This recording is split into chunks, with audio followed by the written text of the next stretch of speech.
नमस्कार बंधुरा बेंगली उल कुकिंगের तरफ থেকে আপনাদেরকে স্বাগত। আমি আজকে মাছ আর পটল দিয়ে একটা নতুন ধরনের রেসিপি বানাবো। এখানে পটলগুলো হালকা করে খোসা ছাড়িয়ে কুড়ে নিচ্ছি। পটলগুলো কুড়ুনি দিয়ে কুড়ে নিয়েছি। এখানে কড়াইতে জল দিয়ে দিচ্ছি। মাছের পিসগুলোও দিয়ে দিচ্ছি।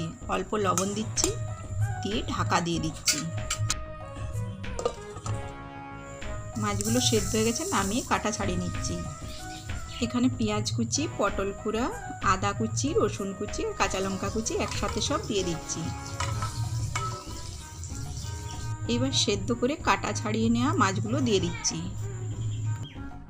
হলুদ গুঁড়ো দিয়ে দিচ্ছি হাফ চামচ, জিরে গুঁড়ো হাফ চামচ, ধনে গুঁড়ো হাফ চামচ আর লবণ দিয়ে দিচ্ছি পরিমাণ মতো।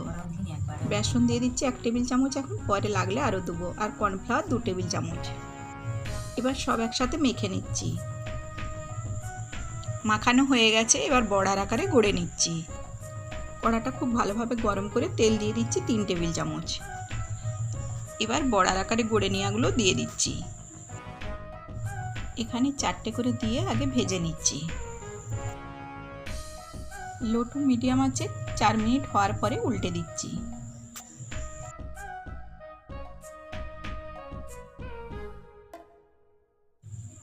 সবগুলো উল্টে দিয়েছি। উল্টে পাল্টে বড়াগুলো ভেজে নিয়েছি, এবার তুলে নিচ্ছি।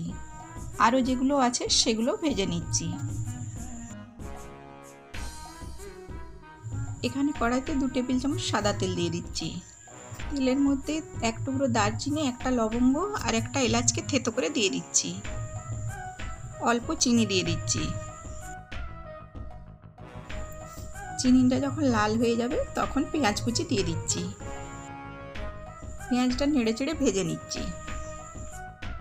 পেঁয়াজ ভাজা হয়ে গেছে, আদা রসুন বাটা 1 চা চামচ দিয়ে দিচ্ছি। আদা রসুন ভাজা হয়ে গেছে, এবার টমেটো সস 1 চা চামচ দিয়ে দিচ্ছি। পেঁয়াজ, আদা রসুন, টমেটো সস সব ভাজা হয়ে গেছে। এবার লঙ্কা গুঁড়ো, জিরে গুঁড়ো, ধনে গুঁড়ো, হলুদ গুঁড়ো আর কাশ্মীরি লঙ্কা গুঁড়ো সব হাফ চামচ করে দিয়ে দিচ্ছি। তেলে একটুখানি কষে নিচ্ছি, তারপরে জল দিয়ে দিচ্ছি।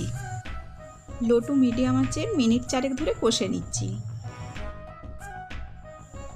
মিনিট 4 কষানোর পরে তেল ছেড়ে গেছে, এবার এর মধ্যে গরম জল দিয়ে দিচ্ছি।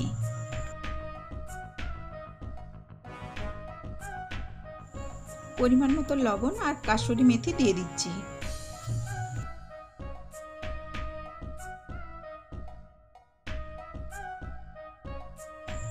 মিনিট 4 ঝোলটা ফুটে যাওয়ার পরে এবার ভেজে রাখা বড়াগুলো দিয়ে দিচ্ছি। ভেজে রাখা বড়াগুলো দেওয়ার পরে আবার 2-3 মিনিট ফুটিয়ে নিচ্ছি। এবার হয়ে গেছে, নামিয়ে নিচ্ছি। রেডি হয়ে গেছে মাছ আর পটলের ঝোল।